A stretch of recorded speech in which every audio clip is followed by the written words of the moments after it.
Мама у меня коми, мама местная, а бабушка с дедушкой по отцовской линии были сосланы.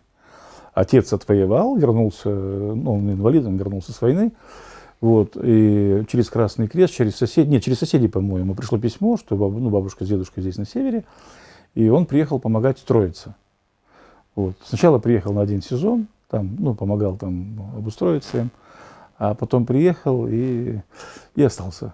Как он говорил, что сначала была мысль просто там остаться там на сезон какой-то там, да, вот, но потом уже маму встретил и все. Дед казачья линия, да, а бабушка немецкая линия.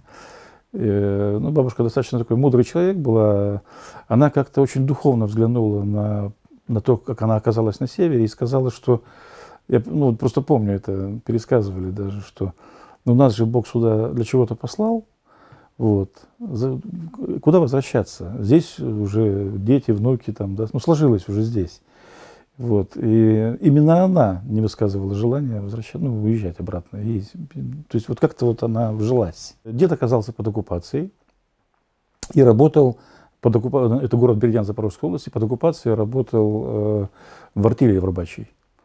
Рыбачья артель приходит с моря, и, естественно, как продукты все выгребались в пользу администрации, там, в пользу, вот, им формально оплачивали. Вот. Ну, а это, когда наши пришли, это было вменено как, ну, как бы сотрудничество. Хотя на самом деле, кто у них, у рыбаков, спрашивал вообще, ты будешь продавать или не будешь, да, там под автоматом будешь продавать, куда же ты денешься. Вот. Но тут просто единственное, что как бы морально-то легко, это дед был реабилитирован еще при Сталине. То есть это не то, что реабилитировали после Сталина, а еще вот в 1949 году было признано, что это, ну, что это перебор. Он проработал еще на Книжпогодском механическом заводе, проработал с 51 по 58 год, по-моему. Умер в возрасте 72 лет в 62 году. Книжпогодский район, он вообще особенный район. Там же и поляков было много, там и с Кавказа. Вот в раннем детстве я даже помню ситуации, когда в селах, я не помню, в каком же поселке, я видел казаков с лампасами. То есть, да, то есть, представляете, то есть еще старые портки еще могли надеть, там, в связи с праздником, да. То есть, вот это, представляете, вот какой колорит там был, да.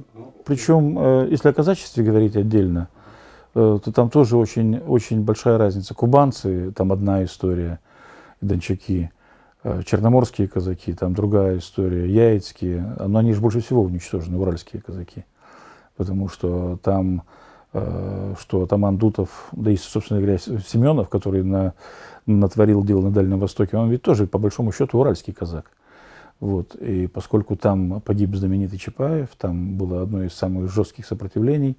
Там, кстати, и нравы максимально дикие сохранились до конца 19-го, начала 20 века. Именно казачьи такие, знаете, общинные. И вот, но, правда, насколько я знаю, в Книжпогодском районе в основном были кубанцы и дончаки. В основном. С Дона и из Кубани. В общем, тоже репрессированные. Да, тоже репрессированные. Ну, кто-то там по вербовке приезжал. Кто-то, например, было ведь 2 волны. В конце 40-х была вербовка в леспромхозы и все прочее. Страну же надо было отстраивать. Если разобраться, наш Книжпогодский, Вымский, Удорский, я не знаю, Усть-Вымский лес и сегодня в стропилах домов Львова и Житомира, Одессы и, там, я не знаю, Николаева, 1170 городов, населенных пунктов было сожжено, уничтожено, разрушено.